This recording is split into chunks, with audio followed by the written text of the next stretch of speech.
By focusing on specific election system vulnerabilities, our investigation confirmed that the entire U.S. election system is under the total control of private equity firms and foreign money. UBS Securities LLC New York and UBS Securities Company Limited Beijing injected hundreds of millions of dollars into Staple Street Capital, the current owner of Dominion Voting. UBS currently holds the intellectual property of Dominion as their equity collateral. Up until December 2020, UBS Security LLC New York listed 3 senior Communist Chinese Party members as being on the boards of both UBS Securities LLC New York and UBS Securities Limited Beijing. The companies owned 75% by the Chinese government.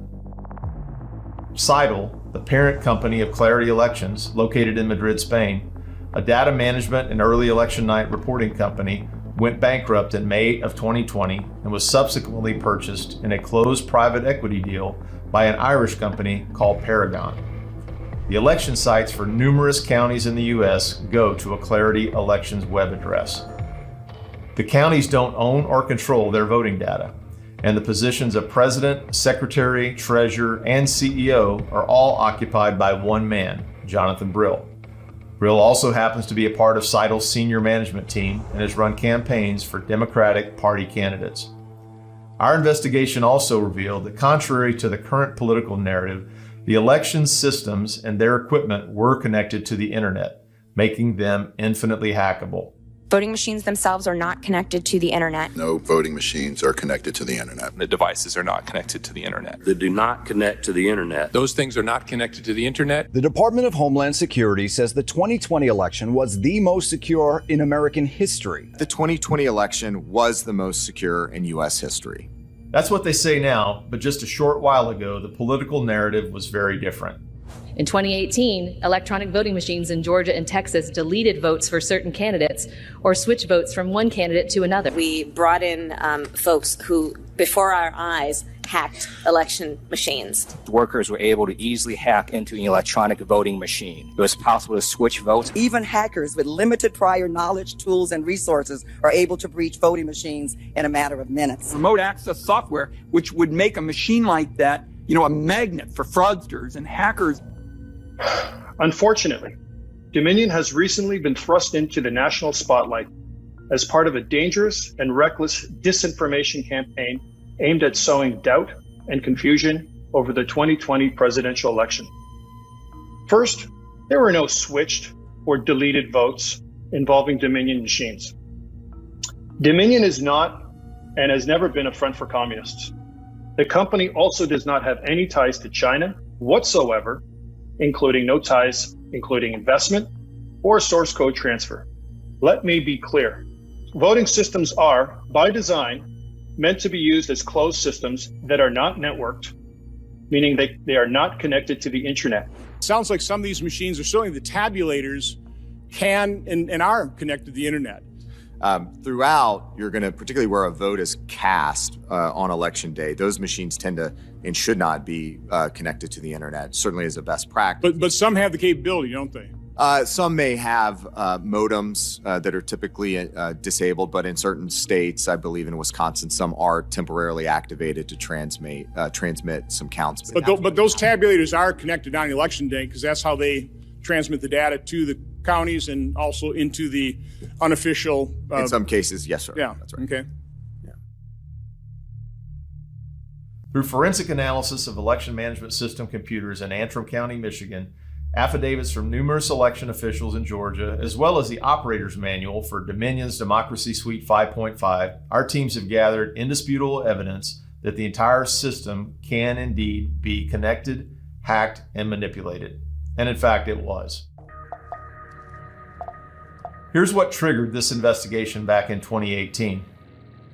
This is the Allied Security Operations Group primary finding in the 2018 governor's race, where a direct flip of 560 votes was made from Matt Bevin to Andy Beshear. So that was exactly 560 votes was deducted from Matt Bevin. 560 votes were added to Andy Beshear.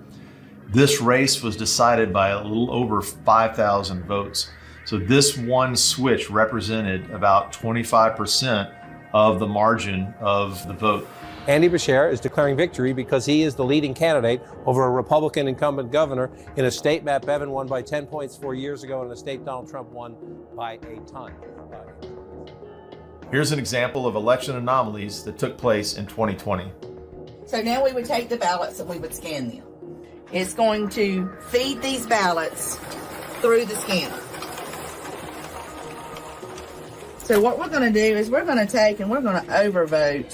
What do you mean by overvote? Overvote is when if there is multiple people in a section where it says only vote for one.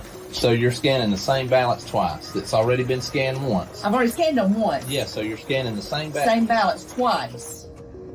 You just accept that every one of them went through the system. There it is, the fifth batch. Okay. It's pending adjudication. I think I want to vote for Biden. Let's let Biden win this one. And complete. So you made a vote for someone where someone did not vote? I did, didn't I? And you're the election supervisor? I'm the election supervisor. I am the person that sits and does the adjudication. All right, board, I want y'all to step outside. Initiated by a court order, the Michigan investigation team obtained forensic access to a DS200 tabulator, the machine that counts the votes. A Telit 4G wireless chip manufactured in Taiwan was discovered embedded into the motherboard. The voting machine tapes clearly indicate modem engagement and transmission of election data. Some of the anomalies that we noticed in the 2020 general elections, that 5 key states all stopped counting at a certain time in these key battleground states. These were all where the software, Dominion machines, ES&S machines were used, the Smartmatic, the GEMS software. So when the vote stopped counting, and this has been noted in other countries as well, President Trump was significantly ahead. When reporting and counting resumed, there was a massive spike occurred that favored Joe Biden. The next major observation the teams made was that there were significant financial transactions from private and nonprofit organizations that had a severe impact on the 2020 general election. As revealed in a Time magazine article in February of 2021, individuals and organizations have been plotting to fortify the election since at least 2015. This is the inside story of the conspiracy to save the 2020 election, but it's massively important for the country to understand that it didn't happen accidentally. Democracy is not self-executing. There was a conspiracy unfolding behind the scenes, one that both curtailed the protests and coordinated the resistance from CEOs. Both surprises were the result of an informal alliance between left-wing activists and business titans. They got states to change voting systems and laws and helped secure hundreds of millions in public and private funding. That's why the participants want the secret history of the 2020 election told, even though it sounds like a paranoid fever dream. A well-funded cabal of powerful people, ranging across industries and ideologies, working together behind the scenes to influence perceptions, change rules and laws, steer media coverage and control the flow of information. They were not rigging the election. They were fortifying it. This network influence diagram really shows the interrelationship of money, people, and influence and control between key players and key organizations. Now, there were over 200 nonprofits that we found in this network that are all connected. What's even more troubling is that all of those 200 organizations have received substantial funding from a single source. Of all the financial titans and philanthropists of the 20th century, none are more complex or mysterious than George Soros. You're a Hungarian Jew who escaped the Holocaust by posing as a Christian. Right. And you watched lots of people get shipped off to the death camps. Right. And I would say that that's when my character was made. My understanding is that you went out with this protector of yours. Yes. Went out, in fact, and helped in the confiscation of property from the Jews. That's right. I mean, that sounds like an experience that would send lots of people to the psychiatric couch for many, many years. Was it difficult? Not at all. Not at all. Like Carnegie, J.P. Morgan, and the Rockefellers, He amassed billions through ruthless business decisions, only to turn around and give away most of his fortune to advance his own personal philosophy. I am basically there to make money. I cannot and do not look at the social consequences of what I do. Do you believe in God? No. This is not the first time that Mr. Soros has been implicated in a plot to destroy a nation, apparently due to America. The Philippines, Russia, Turkey, Poland, Pakistan, as well as Soros' own homeland of Hungary, have learned the hard way the true intentions of this ruthless multi-billionaire. És egy percig sincsen kétségem afelől, hogy Soros György és a vele együttműködők mindent megtesznek, minden alkalmat megragadnak, hogy azokat a kormányokat, amelyek... The growing emergency unfolding at the southern border. Thousands of Central American migrants are vowing to continue their march to the U.S. border. Has surged in recent weeks, alarming officials who are strapped for resources. And overwhelmingly elected with George Soros' money, and they're a major cause of the violence we're seeing because they keep putting the violent criminals back on the street. I'm not sure we need to bring George Soros into this. I was going to say you get the last word, Speaker. He paid for it. I mean, why can't we discuss the fact that millions of dollars he spent? I agree with Melissa. George Soros doesn't need to be a part of this conversation. Okay. So it's verboten. All right, we're good.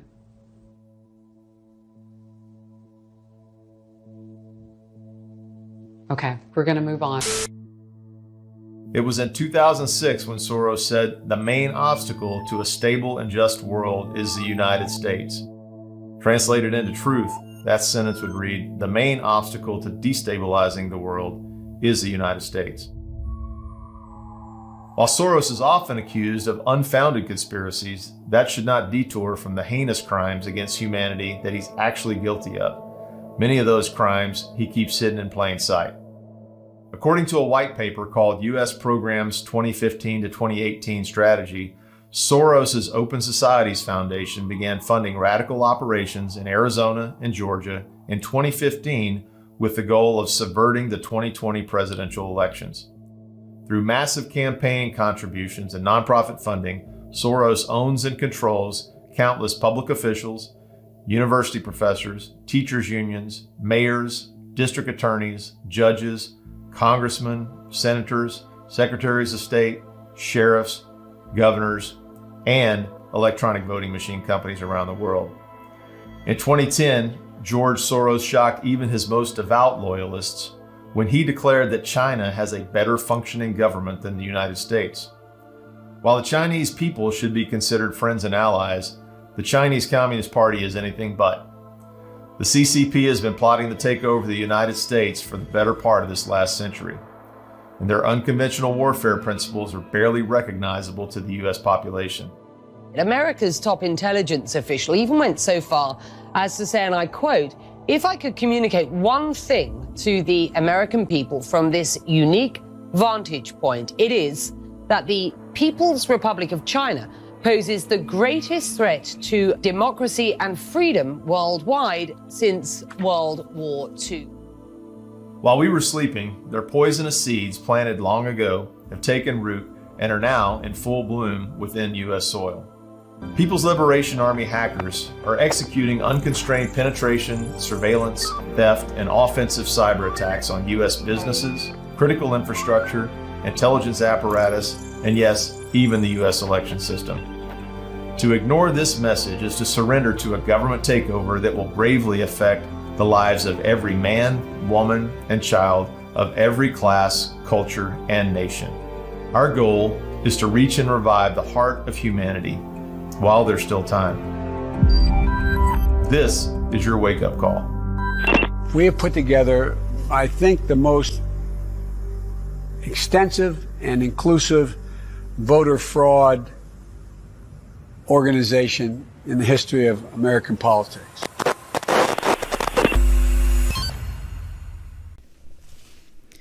In 2020, many Americans had their wake-up call while witnessing the anomalies during the November election. Let's take a look back, just to remember some of the things that happened.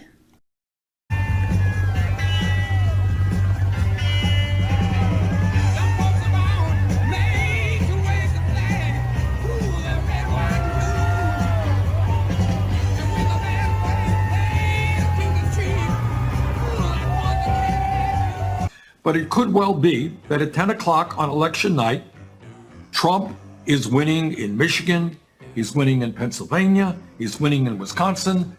But then the next day and the day following, all of those mail-in ballots start getting counted, and it turns out that Biden has won those states.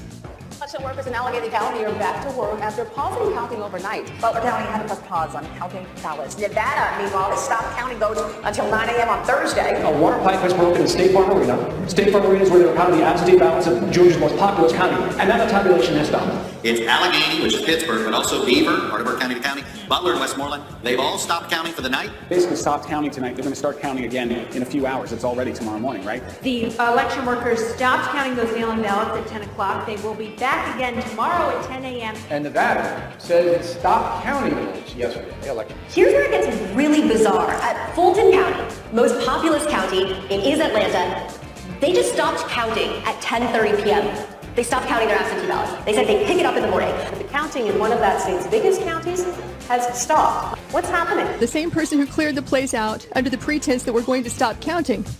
Yeah, I saw 4 suitcases come out from underneath the table. 3:30 a.m. when roughly 38,000 ballots showed up. 10 days before they quit tabulating, they thought they were done.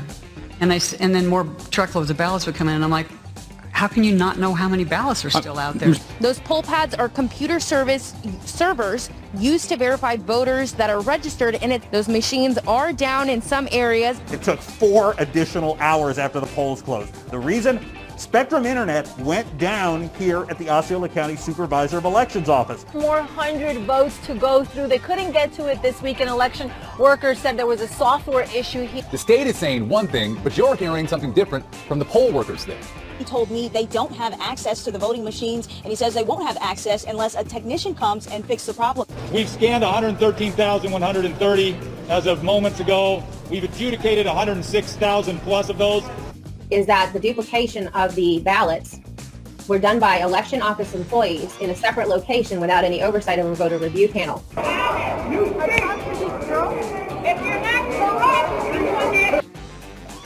We're getting a lot of incoming here, and we need you to answer some questions. Arizona, are you 100% sure of that call and when you made it, and why did you make it? Absolutely. Yeah, that was odd. That was not the first election with these issues, but certainly in 2020, the election fraud was on full display for Americans to witness. The voters in Utah need to know their vote was counted as it was cast. So, why do we need a full forensic audit if Trump won Utah? Think back to the first video, your wake-up call. Everything in that video affected Utah elections. I'm going to review many of these issues in detail, along with some data analysis that concludes possible problems or red flags in Utah's election. First up, Seth Keshel's historical data and voter trend analysis. Keshel uses this analysis to find possible red flag counties with too many voters. This is Seth Keshel's map of the U.S. The red counties indicate high probability of election fraud, yellow are suspect or moderate, and green may have fraud, but a low probability of seeing fraud with his analysis. Here is Utah. You will notice Weber, Davis, Salt Lake, Utah, and Washington counties are all red, or have a high probability of election fraud. 8 counties are yellow and the remaining are green. Again, this is not showing that there are no election fraud issues in the green, but there is a low probability of seeing fraud with his analysis. These graphs give you a closer look at voter trends in the presidential election years in Utah. Graph 1 shows the percentage increase of actual GOP, Democrat, and other party votes. You will notice it tends to switch between each presidential election. In 2016, you see the effect that McMullen had by increasing the other party votes. But in 2016 to 2020, there were 80% more Democratic votes and 68% more GOP votes, and the other party lost 80% of its votes. Graph 3 is similar to Graph 1, except now it compares the difference in the number of actual votes cast instead of percentages. You will see from 2004 to the Obama election in 2008, GOP lost votes and the Democrat gained. Then in 2012, it reverses. Now look at the last set, which shows 2020 had a much greater increase than any other election. Note as well that usually the Democrat and Republicans are opposite except in 2020. They both gain in record numbers. Okay, let's look at graph 2. This shows voter registration per 100 registered voters in the state of Utah. Notice the spike in Democrat voters per 100 registered voters in 2020.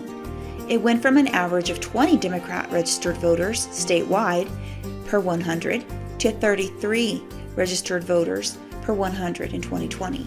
Does this make sense? I will break these graphs down into counties in another video so you can see more of the Utah trends that Seth Keshel analysis is based on. What systems does Utah use for voting?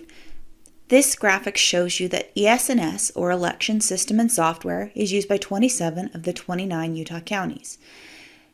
Unison is used by Beaver, and Dominion is used by Salt Lake. Has everyone heard about Dominion? I'm sure you have. Dominion has many issues that have been reported and investigated. But when you research and study the voting systems manufacturers in the United States, you start to question, why is no one talking about ES&S? I will come back to ES&S in a minute. This is from John Oltman's presentation at the Cyber Symposium about Dominion's foreign ties to China. HSBC, the Bank of China, holds Dominion's patents. As seen in this picture, the machines are manufactured in China, arriving in America sealed and must remain sealed to keep their EAC certification. As you saw in the video and in other reports, China could put anything in these machines. It is widely documented that Dominion has ties to Smartmatic, which is owned in part by Hugo Chavez and the Venezuelan government. As you can see in this document, ES&S was the voting system for Venezuela long before Smartmatic. Why are we not seeing stories and investigations into ES&S? Would you be surprised to learn that ES&S has been involved and influenced electronic election systems in the United States since the mid-1970s? That every election system manufacturer uses the same software and basic source code that can be traced back to ES&S? That without ES&S, Dominion would not exist today. There is a distinct pattern of behavior that ES&S uses to divest, move, and share its source code and its features. This is a basic overview of ES&S and how the voting systems in Utah are connected. A lot more can go into this map, just remember this is an overview. Let's start near the center. The electronic voting systems began with brothers Robert, or Bob, and Todd Urovosevich. These brothers began at the Elections Division of Westinghouse. Then in the mid-1970s, investors H.F. Amossam and William F. Welsh allowed them to start their own company, Datamark.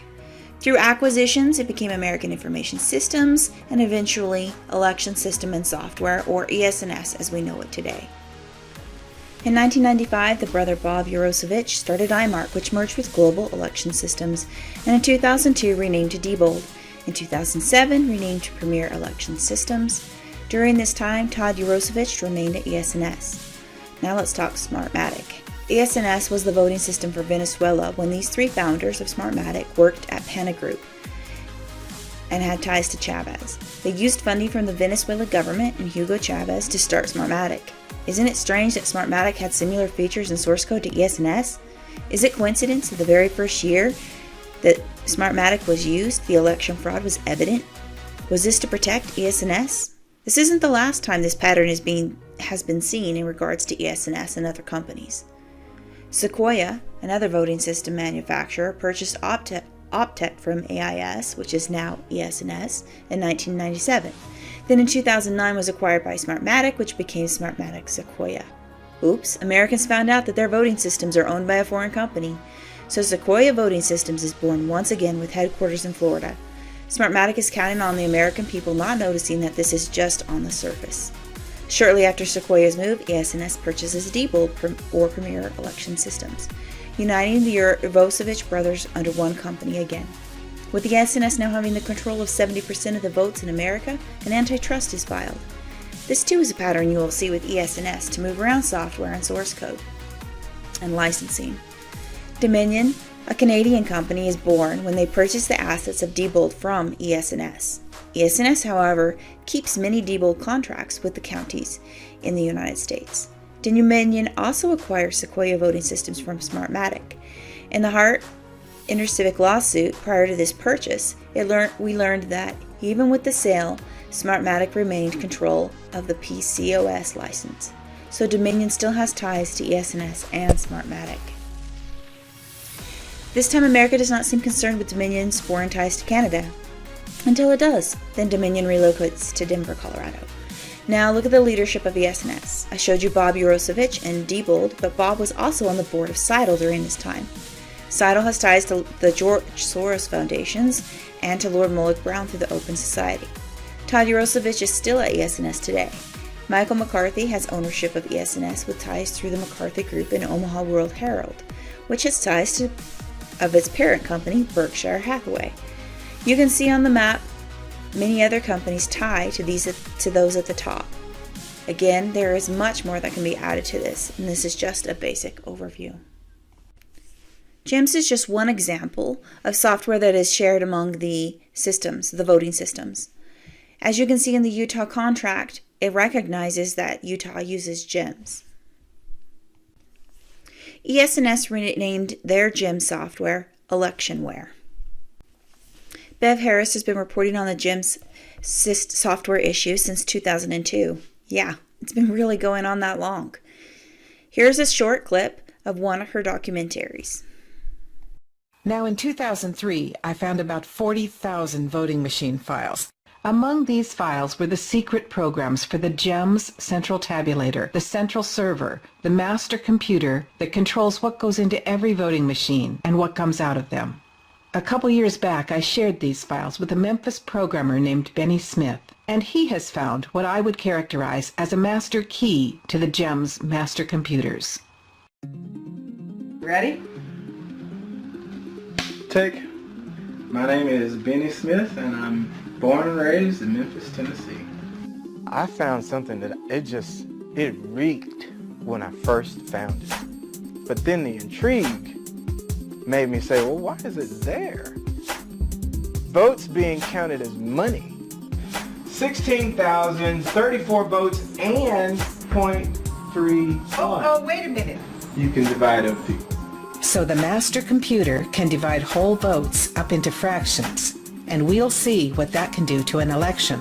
Right now, the GEMS program is installed and counting votes in 25 states and 616 jurisdictions. But fractional counting began to migrate from the GEMS program into other vendors. Voting systems which count votes as fractions may count as many as 99% of all American votes in 2016. There are two screens you're going to see, which are the overlay that Benny Smith developed, which would be invisible when Fraction Magic is running. The first one looks like this to enter a password to access Fraction Magic. And the other one looks like this. It retrieves information from whatever county it's in so that the user can input their desired percents. It brings up this form, and here is where the magic happens. It then injects those percents automatically into the election results. Everything else is the actual GEMS system, and the overlay that Benny developed simply uses what's already in the system.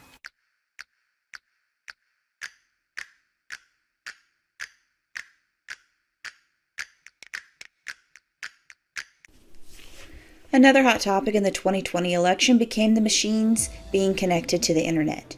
Of course, the answer is yes. But listen carefully to the words they use when they deny that they are connected. This is a clear sign that they are trying to be deceitful. ES&S has wireless thumb drives that will wirelessly transfer vote counts. The election management system uses routers and servers. There are many vulnerabilities and ways that these machines can connect to the internet. In the video clip I showed at the very beginning, you saw an ES&S DS200 scanner, which is used by most Utah counties, was found to have a modem embedded. ES&S offers an optional add-on modem, however this one was embedded. How many ES&S DS200 scanners in Utah have this same issue? I would like to know. ES&S election management software interfaces and connects with Utah's voter registration database, which is called VISTA. ES&S also partners with Knowink, the poll pad company used by most Utah counties. Knowink uses a Verizon wireless hotspot to live sync to upload and download from VISTA during the elections. VISTA also connects to a national voter registration database, ERIC, or Election Registration Information Center. ERIC is not a government agency but a private company that holds the national database. Many agencies in 30 states and DC have access. In Utah, the Lieutenant Governor's Office, Driver's License Division, Utah County Clerks, Department of Corrections, Department of Health, U.S. Postal Service are just a few that have access. Can you see the vulnerabilities? Once you're in one system, it connects you to the others. ERIC was founded in 2012 by the Brennan Center for Justice Pew Grant. It is funded by the Center for Election Innovation Research, which is funded by Democracy Works, which ties directly to Zuckerberg, and the Center for Tech and Life. The Center for Tech and Life you might be familiar with because CTCL was the grants that most counties used with the Zuckerberg money that he put into the elections in 2020. 2 counties in Utah got the Zuckerberg funds, Cache County and Utah County. This is a little hard to read, but this is a map of how nonprofit organizations influence elections, and you'll notice several of the organizations we've already talked about on this map. Utah is a vote-by-mail state that has ballot drop boxes in each county. What is the chain of custody of these boxes? Through grandma requests, it was learned that Utah counties do not document the chain of custody. Some counties reported no chain of custody at all. Some counties have a chain of custody, and it was noted that most commonly it was 1 or 2 people have a key, or maybe there's a double lock. Many reported that the boxes are checked once or twice a week. No county reported video surveillance. Many of these are at city and county offices. Why are ballots not removed daily? Why is there no documentation on the time and how many ballots were removed? Why is there no accountability for the security of our votes? Dr. Frank uses the 2010 census and voter registration to predict how each county will vote in the 2020 election. Dr. Frank explains this better than me. We've come up with a simple metaphor. Pretend you live in Ohio, and they just completed the 2020 census. So out of curiosity, you look at the 2020 census and you notice that 10% of the people in your county have blonde hair. That's interesting. You look at another county, and that county has 10% blonde hair. That's a little surprising since the other county has different kinds of folks than you. Nevertheless, you continue looking and you notice that every county you look in Ohio, has 10.0% blonde hair. That doesn't seem right to you because there are large counties, small counties, urban, rural, black, white, all kinds of variations. It just doesn't make sense to you. So then you check the neighboring state of Pennsylvania. And the first county you check there is 13.4%. But all the counties in Ohio were 10.0%. What's going on here? Just stepping across the border, you've gone from 10.0 to 13.4. And every county you check in Pennsylvania is 13.4 over and over again. So you try Florida. And Florida, you find that the counties are 15.1% blonde hair. Every county in Florida has 15.1% blonde hair. This just doesn't make sense. You try one more state of Colorado. 18.6% of the people there have blonde hair in every county you check. So what you realize after your exploration is that the number of people with blonde hair in every county in a state is the same. So that number is being decided at a state level and regulated at a county level. That's what's going on with our elections. The result of every election in a state is being controlled at a county level, but decided at a state level. But actually, the situation is worse than this, because the 10.0% example or 18.6% example is just for a single age. Imagine having a different percentage of blonde-haired people for every age in a state and being able to predict that for every county in a state.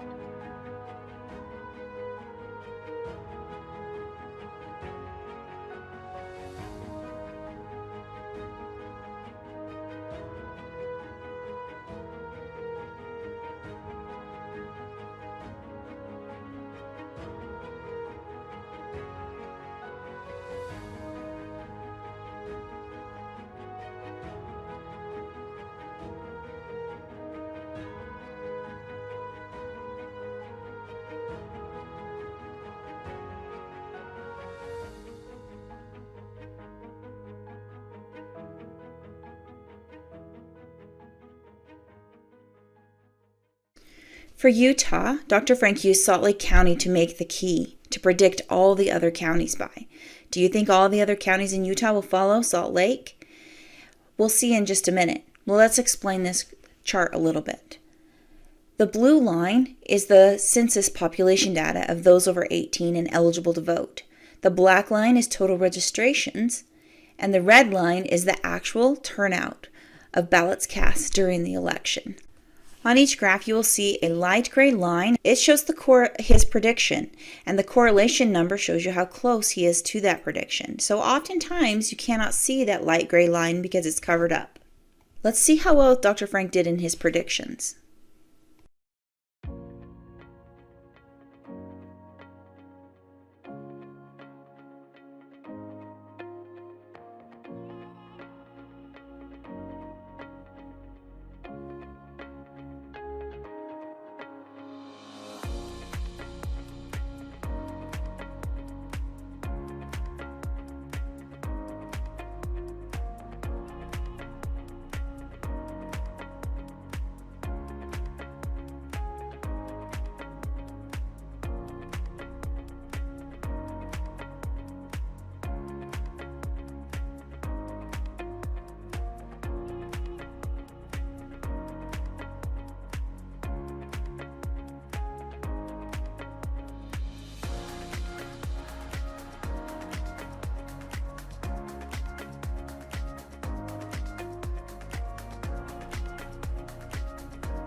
How does election night reporting work? Who sends the data to the media? Seidel is an election reporting company headquartered in Spain with ties to George Soros. Who in Utah uses Seidel?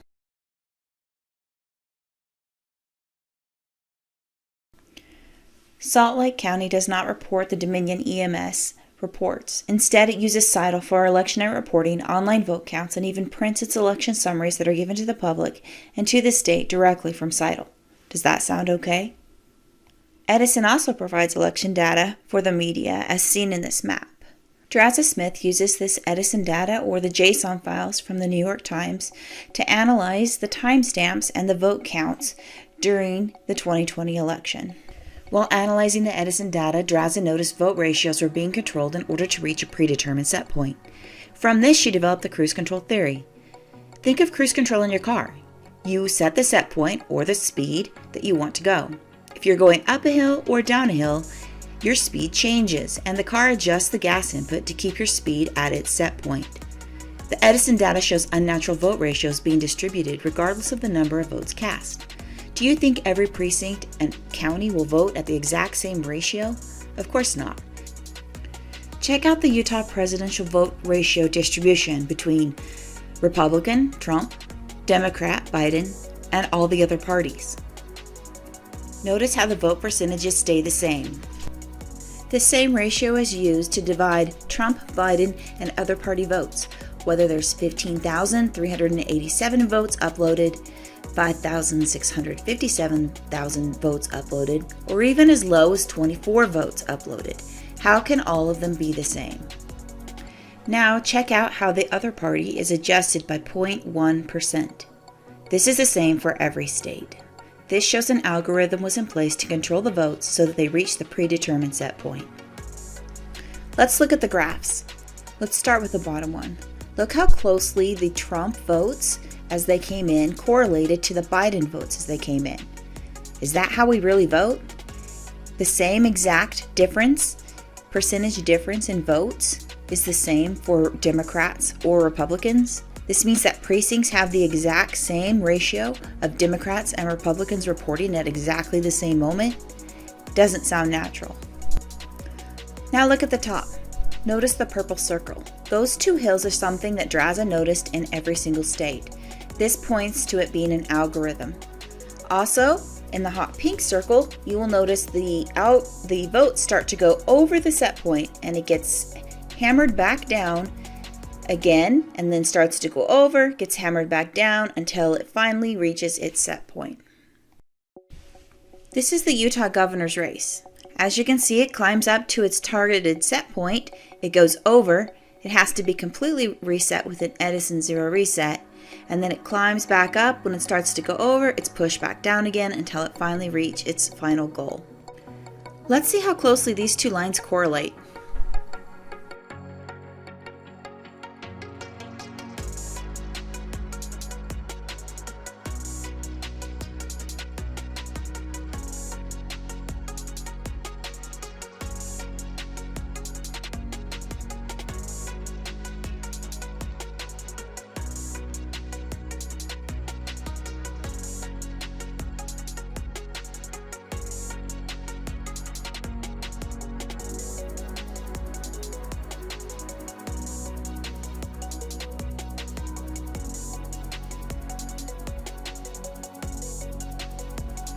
To fix the algorithm, you will see two common occurrences. Votes are hammered back into place to reach the set point, or there is a hard reset. This is demonstrated on the Illinois presidential graph. DRAZA explains they really don't change the algorithms. Think of your algorithm as a bowling lane. You have a set point, which is to hit the center pin. You roll the ball with a specific force and twist. If it starts to go into the gutter, you can stop time. Walk out to the alley and either 1, hammer, which means to pick up the ball and move it back to the center and restart, or 2, hard reset. Pick up the ball and get rid of the current momentum and spin the ball and re-roll it from the current position in the alley. The Edison analysis by DRAZA and the census voter analysis by Dr. Frank suggest predetermined algorithms were used in the 2020 election. Seth Keschel's historical analysis points to possible red flag counties. Then add the issues with the voting systems themselves. So let's review how the election was stolen. Part 1, algorithms were deployed in all 50 states. Part 2, voter fraud and illegal ballots. This is done through voter registration inflation, illegal voters, and phantom voters. Part 3, local bad actors. A full forensic audit will find these issues here in Utah. No election integrity equals no freedom. I think the most important thing in the world right now is election integrity. We have to change the words we use. It's not every vote counts. It now has to say, my vote counted the exact way I cast it. And so yes, if that confidence is going to be given back to the American public, I believe the only way to do it is every single state in our great republic needs to do a full forensic audit, top to bottom, with kinematic artifact detection, to actually guarantee to their public, their voters, their citizens, that not only do their vote counts, but their vote counts exactly the way they were cast. Because remember, if people stop voting because they think it doesn't work, there's no need to rig another election. Push your legislators and get a full top to bottom forensic audit.